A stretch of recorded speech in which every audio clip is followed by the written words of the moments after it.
সুমন, বন্দরের পুরো মাত্রায় স্বাভাবিক হতে কেমন সময় লাগতে পারে? সিলন ফ্যামিলি ব্লেন্ডের কড়ালিকার আর সতেজ স্বাদের পারফেক্ট ব্লেন্ডে স্বপ্নেরা মেলুক টানা। শাওন, ইতিমধ্যে কিন্তু স্বাভাবিক হয়েছে।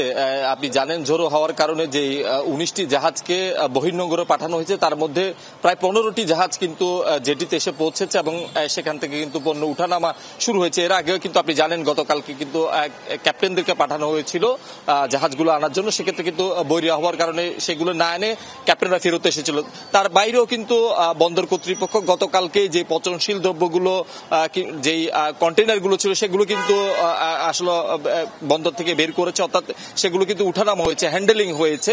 বলা চলে যে আর 4টি জাহাজ রয়েছে সেগুলো কিন্তু ঘন্টা খানেকের মধ্যেই চলে আসবে, যদিও বা কিছুটা বাতাসের গতিবেগ রয়েছে, সাগরও কিছুটা উত্তাল, অর্থাৎ ঢেউ কিছুটা বড় বড় রয়েছে। সেক্ষেত্রে কিছুটা বেগ পেতে হচ্ছে ক্যাপ্টেনদেরকে, কিন্তু যতটুকু বন্দর কর্তৃপক্ষ বলছে ঘন্টা খানেকের মধ্যে বাকি যে 4টি জাহাজ সেগুলো জেটিতে এসে পৌঁছাবে এবং সেখান থেকেও কিন্তু পণ্য খালাস শুরু হবে। এর বাইরে লাইটারের জাহাজ যেগুলো এতদিন কর্ণফুলীর উজানে ছিল সেগুলো কিন্তু চলাচল শুরু করছে।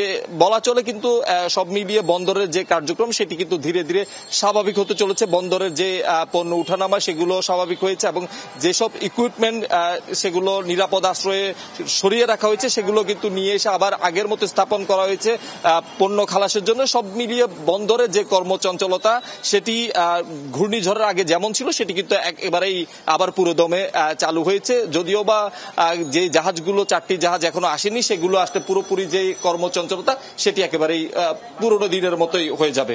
শাওন, শহীদুল সুমন, অনেক ধন্যবাদ আপনাকে।